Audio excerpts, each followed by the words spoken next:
Mon mari m'a envoyé un texto, ne viens pas, ma mère ne veut pas de toi ici, et cela, juste après que j'ai payé le nouveau manoir de ma belle-mère. J'ai répondu, bien noté. Mais 2 heures plus tard, j'ai fait quelque chose qui a tout changé. Je me souviens encore du moment exact où mon monde a basculé. J'étais assise à mon bureau en train de terminer une présentation pour un client lorsque mon téléphone a vibré. C'était un texto de Derek, mon mari. J'ai souri avant même de l'ouvrir, pensant peut-être qu'il confirmait l'heure à laquelle je devais arriver à la fête de sa mère. Les mots sur l'écran n'avaient pas de sens au début. Je les ai lus 1 fois, puis 2, puis 3 fois. Tu n'as pas besoin de venir. Ma mère ne veut pas de toi ici. Mes mains ont commencé à trembler. J'ai posé mon téléphone sur le bureau comme s'il m'avait brûlé. Pendant 1 minute entière, je l'ai juste regardé, attendant qu'un autre message apparaisse. Quelque chose comme « c'était une blague » ou « désolé, c'était pour quelqu'un d'autre ». Mais rien n'est venu. Le message est resté là, froid et définitif. Ce n'était pas n'importe quelle fête. C'était la pendaison de crémaillère pour le manoir que j'avais acheté pour Patricia et Joël. Le manoir qui m'a coûté 847 000 $. Le manoir pour lequel j'avais travaillé jusqu'à l'épuisement pour pouvoir me le permettre. Laissez-moi revenir un peu en arrière car vous devez comprendre comment nous en sommes arrivés là. Il y a 2 mois, Derek est rentré d'une visite chez ses parents l'air inquiet. Il s'est assis à notre table de cuisine et m'a dit que sa mère et son père avaient des difficultés. Leur vieille maison avait besoin de réparations qu'ils ne pouvaient pas se permettre et ils étaient en retard sur leurs paiements hypothécaires. Il avait l'air si triste, si inquiet pour eux. Et moi, je voulais aider. J'ai toujours voulu aider. J'étais marié à Derek depuis 7 ans, et pendant ces 7 années, j'avais essayé de gagner l'approbation de Patricia. Elle ne m'a jamais beaucoup aimé. Je pouvais le voir dans la façon dont son sourire n'atteignait jamais tout à fait ses yeux quand elle me regardait. Je pouvais l'entendre dans le ton qu'elle utilisait quand elle me parlait, comme si elle expliquait quelque chose à un enfant pas très intelligent. Mais j'ai continué à essayer. J'ai continué à espérer qu'un jour elle me verrait comme une vraie fille, pas seulement la femme qui a épousé son fils. Alors, quand Derek m'a parlé des problèmes d'argent de ses parents, j'ai vu une opportunité. Pas seulement pour les aider, mais pour enfin faire mes preuves. J'ai décidé que je leur achèterais une maison, une belle maison, une maison de rêve, et je leur en ferai la surprise lors de leur fête de 40e anniversaire de mariage. Pendant 2 mois, j'ai travaillé comme une folle. J'ai pris des projets de conseil supplémentaires. J'ai travaillé tard dans la nuit et tout le week-end. Derek pensait que j'étais juste occupé par du travail habituel. Il n'avait aucune idée que j'économisais chaque dollar supplémentaire, accumulant assez d'argent pour un acompte sur une maison qui mettrait ses parents à l'aise pour le reste de leur vie. J'ai regardé des dizaines de propriétés. Je voulais que ce soit parfait. Finalement, je l'ai trouvé. Un magnifique manoir de 5 chambres dans un quartier calme avec un grand jardin et un garage pour 2 voitures. Il y avait tout. De hauts plafonds, une cuisine moderne, de beaux parquets. J'ai imaginé Patricia cuisinant dans cette cuisine, Joël travaillant dans le jardin. J'ai imaginé des dîners du dimanche là-bas avec toute la famille, tout le monde heureux et ensemble. L'acompte seul était de 300 000 $. J'ai dû prendre de l'argent de mes économies, de mon compte professionnel, des investissements que j'avais constitués pendant des années. Mais je m'en fichais. Cela allait tout changer. Je me souviens du jour où je leur ai présenté l'acte de propriété de la maison. C'était lors d'un petit dîner de famille il y a 3 semaines. Juste Derek, ses parents et sa sœur Vanessa. J'avais l'acte dans une enveloppe fantaisie avec un gros nœud dessus.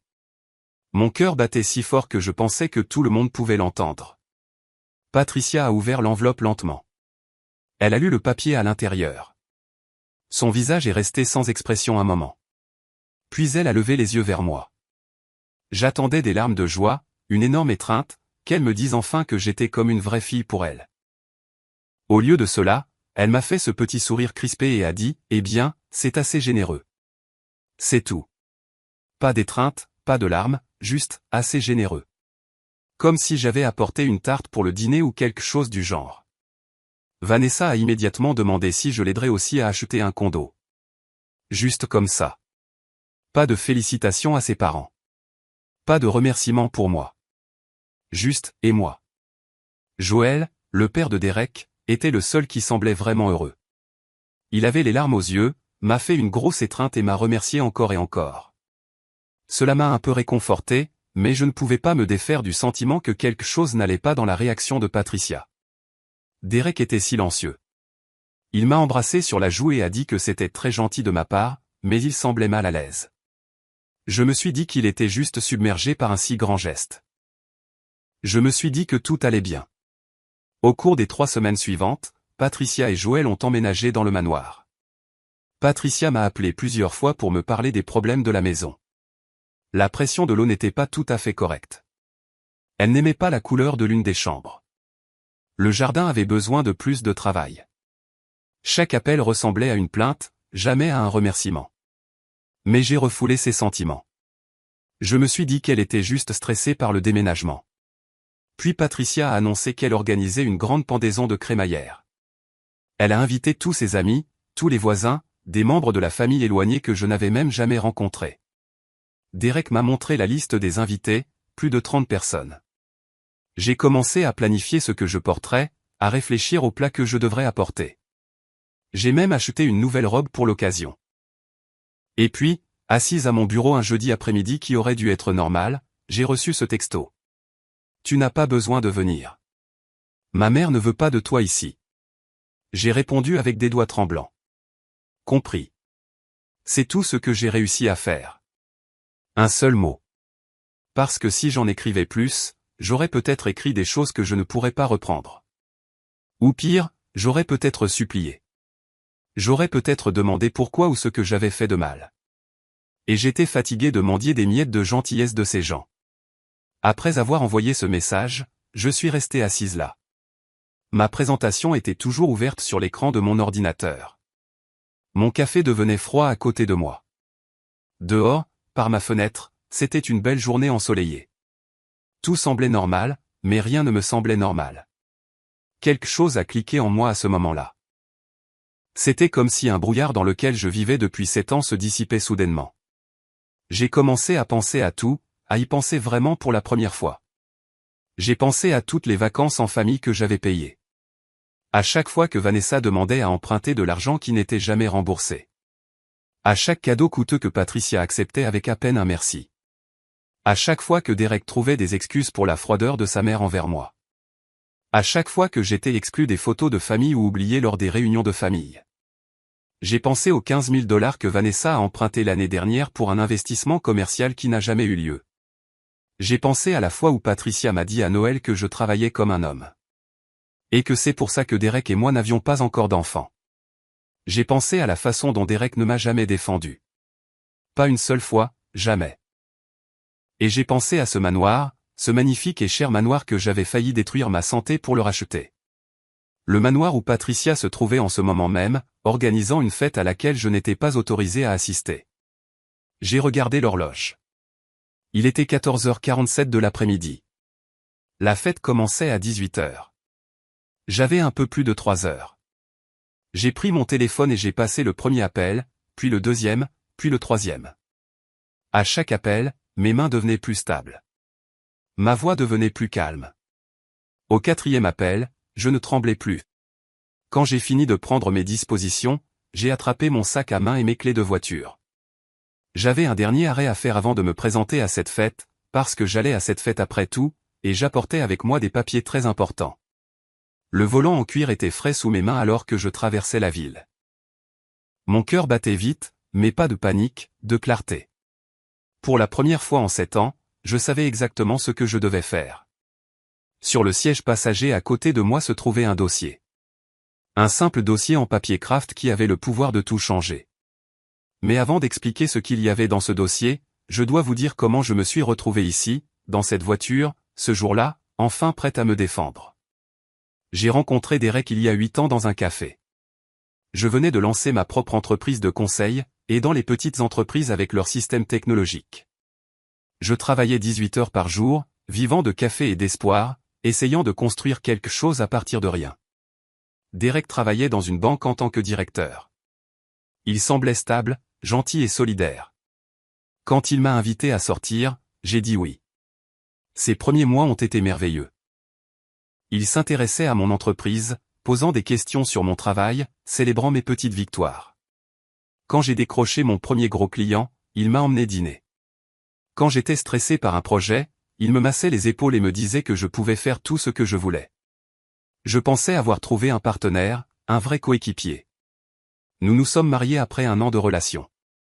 En y repensant maintenant, je réalise que c'est à ce moment-là que les choses ont commencé à changer.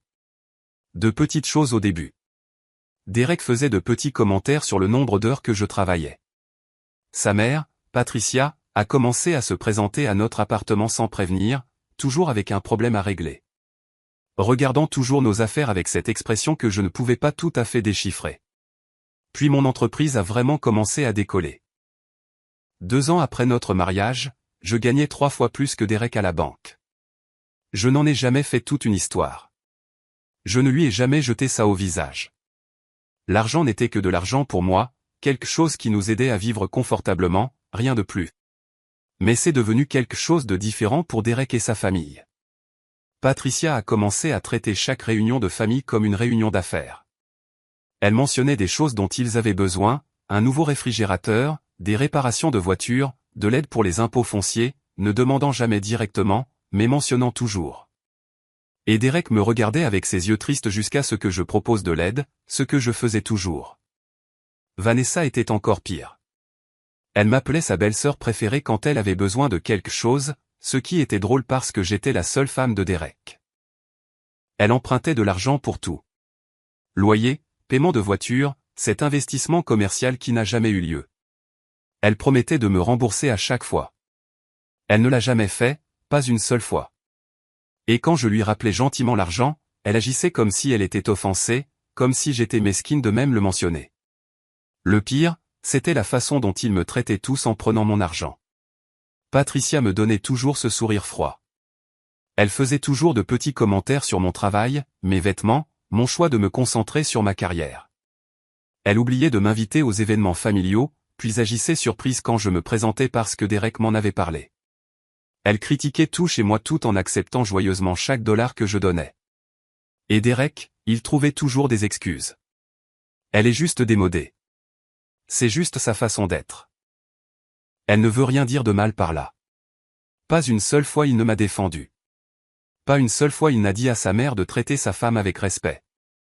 Il restait juste là, silencieux et mal à l'aise, pendant que sa famille me dépeçait et vidait mon portefeuille. Mais j'ai continué à essayer. J'ai continué à croire que si j'étais juste assez généreuse, assez gentille, assez patiente, il m'accepterait enfin, m'aimerait enfin, me verrait enfin comme faisant partie de la famille. C'est pourquoi j'ai acheté la maison, cette immense, chère et belle maison. Ça allait être ma preuve finale que j'étais digne de faire partie de cette famille. Sauf qu'il y avait quelque chose à propos de cette maison que personne ne savait. Quelque chose que je n'avais dit à personne, même pas à Derek. J'allais tout expliquer à la fête, mais maintenant mes plans avaient changé. Quand j'ai acheté la maison, je ne l'ai pas achetée entièrement. Le prix total était de 847 000 $. J'ai versé 300 000 $. Toutes les économies que j'avais, mais pour les 547 000 $ restants, j'ai dû contracter une hypothèque. Et voici le truc avec les hypothèques. Quelqu'un doit être éligible pour en obtenir une. Patricia et Joël ne pouvaient pas être éligibles seuls. Leur code de crédit était terrible. Ils avaient des dettes, des paiements en retard et à peine de revenus puisqu'ils étaient tous les deux à la retraite. La banque ne leur accorderait pas de prêt pour une maison aussi chère. Alors, j'ai fait ce que je pensais être une chose généreuse. J'ai co-signé l'hypothèque. Je suis devenu co-emprunteur, légalement responsable du prêt aux côtés de Patricia et Joël. Je pensais que j'aidais. Je pensais que je leur permettais d'avoir cette belle maison. J'ai signé tous les papiers à la clôture, des piles épaisses de documents que j'ai examinés attentivement, y compris un document particulier, un accord de co-emprunteur qui me donnait certains droits si jamais je décidais de me retirer de l'obligation hypothécaire. À l'époque, je n'aurais jamais imaginé que j'aurais besoin de ces droits. À l'époque, j'imaginais des dîners de famille heureux dans cette maison pour les années à venir. J'imaginais Patricia m'embrassant enfin et m'appelant sa fille. J'imaginais faire partie de quelque chose de plus grand que moi. Mais c'était avant le texto. Dans les 2 heures qui ont suivi le message de Derek me disant que je n'étais pas la bienvenue à la fête, j'ai passé plusieurs appels téléphoniques. D'abord, j'ai appelé mon avocate, une femme vive d'esprit nommée Linda, avec qui j'avais travaillé sur des contrats commerciaux. Je lui ai expliqué la situation et lui ai demandé quelles étaient mes options avec l'accord de co-emprunteur. Elle m'a dit exactement ce que j'avais besoin de savoir et elle a accepté de commencer à préparer les documents immédiatement. Ensuite, j'ai appelé la société de crédit hypothécaire et je les ai informés que je voulais me retirer en tant que co-emprunteur. Ils m'ont expliqué le processus et les documents dont j'aurais besoin. J'ai demandé des copies de tout, de chaque papier que j'avais signé, de chaque clause de chaque accord. Ensuite, j'ai appelé ma banque et j'ai parlé à mon conseiller financier. Je voulais comprendre tous mes actifs. Tout ce qui était à mon nom par rapport à ce qui était à nos deux noms. Il s'est avéré que la plupart des choses importantes étaient à moi seul. La maison dans laquelle Derek et moi vivions. Je l'ai achetée avant notre mariage, donc elle n'était qu'à mon nom. Mon entreprise, je l'ai construite, donc elle était à moi. Ma voiture, mes comptes de retraite, la plupart de nos économies, tout à moi ou principalement à moi. Enfin, j'ai appelé mon frère Thomas. Il est avocat en droit de la famille dans un autre État, et même s'il ne pouvait pas me représenter directement, il pouvait me donner des conseils. Je lui ai tout raconté, les années de manque de respect, l'argent donné et jamais apprécié. Le texto qui m'a finalement brisé. Il a écouté en silence, et quand j'ai fini, il a dit quelque chose que je n'oublierai jamais. Amber, dit-il, tu ne brises pas cette famille. Tu vois juste enfin que tu n'en as jamais vraiment fait partie en premier lieu. Ces mots m'ont frappé durement, mais ils étaient vrais. J'avais essayé d'acheter ma place dans une famille qui n'avait jamais voulu de moi. Et maintenant, il l'avait clairement montré. Dans la maison que j'avais payée, à la fête que j'avais financée, je n'étais pas la bienvenue. Maintenant, j'arrivais devant le manoir. L'allée était pleine de voitures. À travers les grandes fenêtres, des fenêtres que j'avais payées, je pouvais voir des gens rire et célébrer. J'ai pris mon téléphone et j'ai envoyé un texto de groupe à Derek, Patricia, Joël et Vanessa. Je suis dehors. J'ai des documents qui nécessitent des signatures immédiates concernant la maison. Affaires juridiques, 5 minutes. J'ai attrapé mon dossier et je suis sorti de la voiture. Il était temps de gâcher ma propre fête. La porte d'entrée s'est ouverte avant que je puisse frapper. Vanessa se tenait là dans une robe rouge moulante, un verre de vin à la main, me regardant comme si j'étais une vendeuse à domicile qui avait interrompu son émission de télévision préférée. « Qu'est-ce que tu fais ici ?» dit-elle, n'essayant même pas de cacher l'agacement dans sa voix. « Derek a dit que tu ne venais pas », j'ai souri poliment. Le même sourire poli que j'avais donné à cette famille pendant 7 ans. Je dois faire signer des papiers à tout le monde. C'est à propos de la maison. Vanessa a roulé des yeux. Sérieusement ? Maintenant ? On est en pleine fête. C'est une exigence légale, dis-je calmement. Ça ne prendra pas longtemps. Avant que Vanessa ne puisse répondre, Patricia est apparue derrière elle. Elle portait un tailleur pantalon de couleur crème qui coûtait probablement plus cher que ce qu'elle avait le droit de dépenser. Son visage était rouge, probablement à cause du vin et de l'excitation de montrer sa nouvelle maison à tous ses amis. Quand elle m'a vu, son expression est devenue froide. C'est inapproprié, Amber, dit-elle sèchement. Nous avons une célébration de famille privée. Ces mots ont piqué plus qu'elle ne l'avait probablement prévu. Célébration de famille privée. Comme si je n'étais pas de la famille. Comme si je n'avais pas payé chaque centimètre carré de cette maison dans laquelle il célébrait. J'ai gardé ma voix stable. Ça ne prendra qu'un instant. C'est une exigence légale. À moins que vous ne préfériez que mon avocat organise une réunion formelle. Le mot « avocat » a fonctionné comme par magie. Le visage de Patricia a changé immédiatement. La colère a été remplacée par autre chose. De l'inquiétude peut-être, ou de la peur. Elle s'est écartée sans un autre mot. Je suis entré dans la maison. Ma maison, techniquement, celle que j'avais choisie. Celle que j'avais payée. Celle dans laquelle j'avais imaginé organiser des réunions de famille. Sauf que je n'étais jamais censé faire partie de ces réunions. Apparemment, le salon était plein de gens que je ne connaissais pas. Les amis de Patricia de son club de lecture, les voisins du nouveau quartier, quelques parents éloignés que j'avais peut-être rencontrés 1 ou 2 fois. Ils avaient tous l'air heureux, buvant du vin et mangeant des amuse-gueules sur les plateaux de service fantaisie que Patricia devait avoir achetés récemment. Encore de l'argent qu'elle n'avait pas. Derek est apparu de la cuisine en portant un plateau de quelque chose. Quand il m'a vu, son visage est devenu complètement blanc. Le plateau a vacillé dans ses mains, et pendant une seconde j'ai pensé qu'il pourrait le laisser tomber. Amber, dit-il, sa voix se brisant légèrement. Qu'est-ce que tu... Je l'ai interrompu doucement. Juste des papiers, chérie. Rien à craindre. Mais ses yeux m'ont dit qu'il savait qu'il y avait beaucoup à craindre. J'ai regardé Patricia. Je dois vous parler, à vous, Joël, Derek et Vanessa, en privé. Y a-t-il un endroit où nous pouvons parler? Patricia a hésité, puis a hoché la tête vers une pièce à côté du couloir principal. Le bureau? Bien sûr. Le bureau avec le beau bureau en chêne et les bibliothèques intégrées.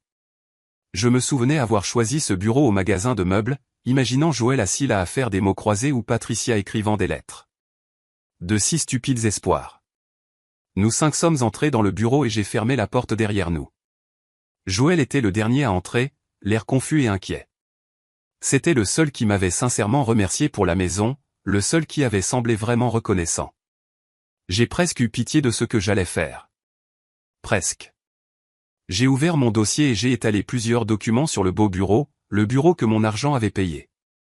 Alors, ai-je commencé, gardant ma voix calme et professionnelle. Je voulais revoir les détails de l'achat de la maison avec tout le monde présent. Patricia a croisé les bras. Nous connaissons déjà les détails, Amber. Tu nous as acheté une maison. Très généreux. Nous t'avons remercié. En fait, dis-je, ce n'est pas tout à fait exact. Je n'ai pas acheté la maison entièrement.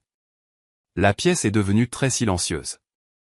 Même les bruits de la fête à l'extérieur semblaient s'estomper. Que veux-tu dire? A demandé Derek lentement. J'ai sorti les documents hypothécaires. La maison a coûté 847 000 $. J'ai versé 300 000 $, mais les 547 000 $ restants sont une hypothèque. Une hypothèque que j'ai co-signée. Le visage de Patricia est passé du rouge au pâle en environ 2 secondes. Quoi? Tu as dit que c'était un cadeau. J'ai dit que je vous donnais une maison, l'ai-je corrigé. Je n'ai jamais dit que je la payais entièrement. L'hypothèque est à vos 2 noms et au mien. J'en suis légalement responsable. En fait, je fais les paiements hypothécaires depuis 6 mois, depuis la clôture. Vanessa a explosé. Pourquoi ferais-tu ça? Ce n'est pas un cadeau. C'est juste. C'est de la manipulation. J'ai senti un éclair de colère, mais je l'ai contenu. Manipulation. J'ai co-signé parce que vos parents ne pouvaient pas être éligibles pour une hypothèque seule. Leurs cotes de crédit sont trop basses et ils n'ont pas assez de revenus. La banque ne leur aurait pas accordé de prêt pour une maison aussi belle. J'ai utilisé mon crédit, mes revenus, ma situation financière pour rendre cela possible pour eux. Joël a finalement parlé, sa voix calme. Je me souviens d'avoir signé ces papiers. Il y en avait tellement. Oui, dis-je, et l'un de ces papiers était un accord de co-emprunteur. Je l'ai sorti et j'ai pointé une section spécifique. Cet accord stipule que si moi, en tant que co-emprunteur fournissant le soutien financier, je choisis de me retirer de l'hypothèque, j'ai le droit de transférer mon obligation à une autre partie qualifiée ou d'initier une vente de la propriété pour régler la dette. Le silence dans la pièce était si épais que je pouvais presque le toucher. Je suis ici pour vous informer que je me retire en tant que co-emprunteur, ai-je annoncé, avec effet immédiat. Tu ne peux pas faire ça, a crié Vanessa. Je peux et je le fais, dis-je calmement. Vous avez 3 options. Option 1, trouver quelqu'un d'autre pour co-signer et refinancer l'hypothèque entière dans les 30 jours. Option 2, me racheter ma part de capital. Ce serait mon acompte de 300 000 $ plus les 6 mois de paiements hypothécaires que j'ai faits, environ 18 000 $. Donc 318 000 $ au total. Option 3, nous vendons la maison et partageons le capital qui existe après avoir remboursé l'hypothèque et les frais de clôture. La pièce a éclaté. Patricia a commencé à crier à la trahison, et comment pouvais-je leur faire ça? Vanessa m'insultait avec des noms que je ne répéterai pas. Derek me regardait juste comme si j'avais une deuxième tête. Joël s'est assis lourdement dans le fauteuil de bureau, regardant les papiers étalés devant lui avec choc et confusion. Tu ne peux pas faire ça, a crié Patricia. C'est notre maison. Tu nous l'as donnée. Tu ne peux pas simplement la reprendre. Je ne reprends rien, dis-je, ma voix toujours calme malgré mon cœur qui battait la chamade. J'ai co-signé pour une hypothèque. J'ai fait des paiements. Et à partir d'aujourd'hui, après avoir reçu un texto de mon mari, j'ai regardé directement Derek, me désinvitant d'une célébration dans une maison que je paie. J'ai décidé que je ne veux plus être financièrement lié à cette propriété. Derek a finalement trouvé sa voie. Amber, s'il te plaît, parlons de ça en privé. Il y a plus, ai-je interrompu. J'ai sorti un autre jeu de papier. J'ai aussi contacté un avocat au sujet de nos biens matrimoniaux. Comme nous vivons dans un état de communauté de biens, je lui ai demandé de tout examiner. Et comme j'ai été le principal contributeur financier à notre mariage, et comme la plupart de nos principaux actifs sont à mon nom seul, je demande la séparation de corps. Vous recevrez les papiers officiels demain matin. L'explosion qui a suivi était comme rien de ce que j'avais jamais connu. Patricia pleurait et criait en même temps. Vanessa menaçait de me poursuivre en justice, de me ruiner, de s'assurer que tout le monde sache quelle personne terrible j'étais. Joël essayait de calmer tout le monde, mais personne n'écoutait. Et Derek est resté là, figé, la bouche s'ouvrant et se fermant comme un poisson hors de l'eau. J'ai rassemblé mes papiers calmement, les remettant dans mon dossier. Je me suis tourné vers la porte, prête à les laisser tous derrière moi. Mais je me suis arrêté et j'ai regardé Derek une dernière fois. Oh, et Derek, ai-je dit, j'ai fait changer les serrures de notre maison. Enfin, ma maison, en fait, puisqu'elle est à mon nom seul. Je l'ai achetée 2 ans avant notre mariage. Tu te souviens? Tes affaires seront emballées et prêtes à être récupérées demain soir. Tu peux rester ici avec ta mère dans le manoir que je ne paie plus. Puis je suis sorti de ce bureau, j'ai descendu le couloir, passant devant tous ces invités qui avaient cessé de parler et qui me regardaient maintenant avec de grands yeux.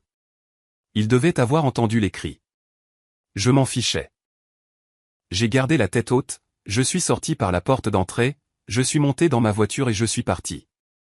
Mes mains n'ont commencé à trembler que lorsque j'étais à 3 pâtés de maison. Puis j'ai dû m'arrêter parce que je ne voyais plus la route à travers mes larmes. Mais ce n'étaient pas des larmes de tristesse. C'étaient des larmes de soulagement, des larmes de liberté. Je suis resté assise dans ma voiture, pleurant et riant en même temps, ressemblant probablement à une folle pour quiconque passait par là. Je l'avais fait. Je l'avais vraiment fait. Les jours suivants ont été étranges.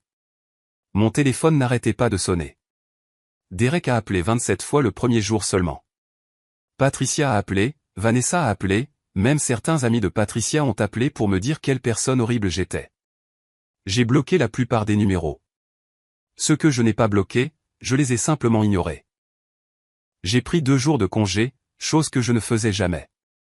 J'ai rencontré Linda, mon avocate, et nous avons tout examiné en détail. Elle a été impressionnée par la quantité de documentation que j'avais rassemblée.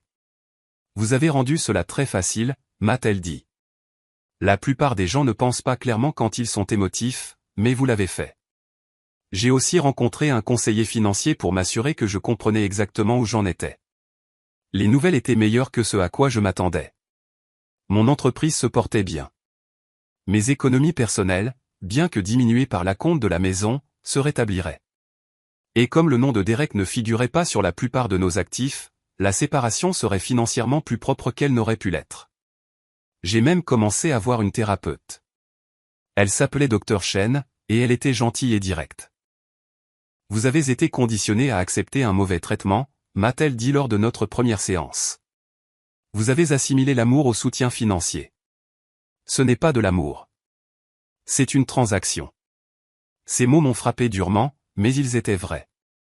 Le 3e jour après la fête, quelque chose s'est produit qui a de nouveau tout changé. Je suis rentré d'une séance de thérapie pour trouver une enveloppe scotchée à ma porte d'entrée. Juste une simple enveloppe blanche avec mon nom écrit dessus d'une écriture tremblante. J'ai reconnu celle de Joël. À l'intérieur se trouvaient une lettre et une pile de papiers imprimés. Je me suis assise sur mon canapé et j'ai commencé à lire. Cher Amber, commençait la lettre. J'aurais dû te dire ça il y a des années, mais j'étais un lâche. J'ai laissé Patricia tout contrôler, y compris la façon dont nous te traitions. Je l'ai regardée être froide avec toi, et je n'ai rien dit. J'ai regardé Vanessa profiter de toi, et je n'ai rien dit. Je me suis dit que ce n'était pas ma place d'interférer. Mais après ce qui s'est passé à la fête, après t'avoir vu sortir la tête haute pendant que nous te crions tous dessus comme des animaux, j'ai réalisé que je ne pouvais plus rester silencieux. Tu mérites de connaître la vérité. Toute la vérité. Mon cœur a commencé à battre la chamade. J'ai posé la lettre et j'ai regardé les papiers. C'était des impressions de textos. Beaucoup de textos. Entre Patricia et Derek, entre Derek et Vanessa, entre eux trois en fait. Les messages remontaient à 18 mois. Je les ai lus lentement, attentivement, chacun me rendant plus malade que le précédent. Patricia à Derek, tu dois prendre le contrôle de l'argent d'Amber. C'est ta femme, pas ta patronne. Derek à Patricia, je sais, maman. J'y travaille. Patricia à Derek, travaille plus vite. Fais-la nous acheter une maison, puis nous pourrons commencer la phase 2.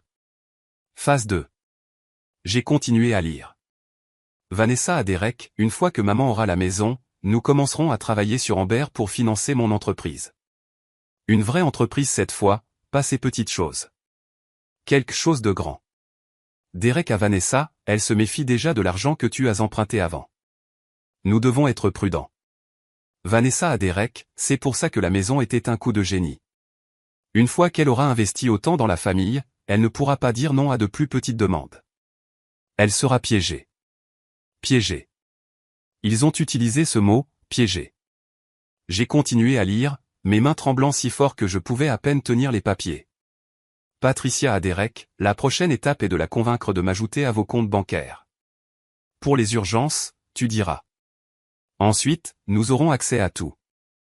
Derek à Patricia, je lui en parlerai après la pendaison de crémaillère. Elle se sentira bien dans la famille à ce moment-là. Mais les pires messages étaient encore à venir. Ceux-ci dataient d'environ 6 mois. Patricia à Derek, si tu ne peux pas la contrôler, alors il est peut-être temps de penser à une stratégie de sortie. Documente tout. Fais en sorte qu'elle soit le problème. Ensuite, quand tu divorceras d'elle, tu pourras prétendre que tu mérites la moitié de tout, y compris son entreprise. J'ai arrêté de respirer. J'ai vraiment arrêté de respirer pendant quelques secondes. La réponse de Derek, comment cela fonctionnerait-il? L'entreprise est à son nom. Patricia à Derek, les lois sur la communauté de biens. Vous êtes mariés depuis 7 ans. Tu l'as soutenue émotionnellement pendant qu'elle construisait l'entreprise. Tu mérites une compensation. J'en ai déjà parlé à un ami avocat. C'est possible. Derek à Patricia, laisse-moi y réfléchir. Je ne veux pas tout perdre si ça ne marche pas, Patricia à Derek, tu ne perdras pas, tu gagneras. Fais-moi confiance. J'ai posé les papiers. Tout mon corps était engourdi. L'homme que j'avais épousé, l'homme que j'avais aimé et soutenu et pour qui je m'étais rendu malade, avait comploté avec sa mère pour m'exploiter financièrement puis me jeter. La maison n'était pas un cadeau qu'ils avaient accepté gracieusement. Elle faisait partie d'un plan, d'un piège. Tout comme Vanessa l'avait dit, ce texto me disant de ne pas venir à la fête, ce n'était pas seulement de la grossièreté. C'était une partie d'un schéma. M'isoler. Me faire sentir que je n'appartenais pas. Me maintenir en déséquilibre et désespéré d'approbation. Tout ça pour que je continue à leur donner de l'argent pendant qu'ils prévoyaient de tout prendre. J'ai repris la lettre de Joël et j'ai lu le reste. J'ai trouvé ces messages sur l'iPad de Patricia la semaine dernière. Elle ne sait pas que je les ai vus. J'essayais de savoir quoi en faire. Après la fête, après avoir vu ce qu'ils t'ont fait, j'ai su que je devais te les donner. Je suis désolé, Amber. Je suis tellement désolé de ne pas t'avoir protégé. Tu n'as été que gentille et généreuse avec nous, et nous t'avons terriblement traité. Patricia est ma femme et Derek est mon fils, mais ce qu'ils t'ont fait est mal. Tu devais savoir la vérité. J'espère que cela t'aidera dans toutes les affaires juridiques à venir. Tu mérites mieux que nous tous. J'ai honte de ma famille et j'ai honte de moi-même. Joël. Je suis restée assise là pendant un long moment, tenant ces papiers. Une partie de moi voulait crier. Une partie de moi voulait pleurer. Mais surtout, je me sentais validé. Tout ce que j'avais soupçonné, chaque sentiment que j'avais refoulé et que je m'étais dit être injuste ou paranoïaque. Tout était réel. Tout était vrai. Il m'avait utilisé, prévoyait de m'utiliser davantage. Et si je n'avais pas reçu ce texto, si je ne m'étais pas enfin défendu, ils auraient réussi. Mon téléphone a sonné. Numéro inconnu. J'ai failli ne pas répondre. Mais quelque chose m'a poussé à décrocher. Salut, est-ce bien Amber? A demandé une voix de femme, jeune, nerveuse. Oui, dis-je prudemment. Je m'appelle Claire. Je suis la petite amie de Derek. Enfin, je l'étais. Je pense que nous devons parler. J'ai rencontré Claire le lendemain matin dans un café de l'autre côté de la ville, un endroit où je savais que Derek n'irait jamais. Elle était plus jeune que moi, peut-être 28 ou 29 ans, avec de longs cheveux noirs et des yeux nerveux. Elle était jolie d'une manière simple, portant un jean et un pull, tordant une serviette en papier dans ses mains alors que je m'asseyais en face d'elle. « Merci de me rencontrer », dit-elle doucement. « Je n'étais pas sûr que vous le feriez. J'ai failli ne pas le faire, ai-je admis. Mais je suis curieuse de savoir pourquoi la petite amie de Derek veut me parler. » Elle a tressailli au mot « petite amie ». « Je ne savais pas », dit-elle rapidement. « Je jure que je ne savais pas qu'il était marié. Il m'a dit qu'il était divorcé. Il a dit que son ex-femme lui rendait la vie difficile, se battant avec lui pour l'argent et la maison. Il a fait passer ça pour que vous étiez. Je suis désolé. Je me sens si stupide. » J'ai étudié son visage. Elle avait l'air sincèrement contrariée.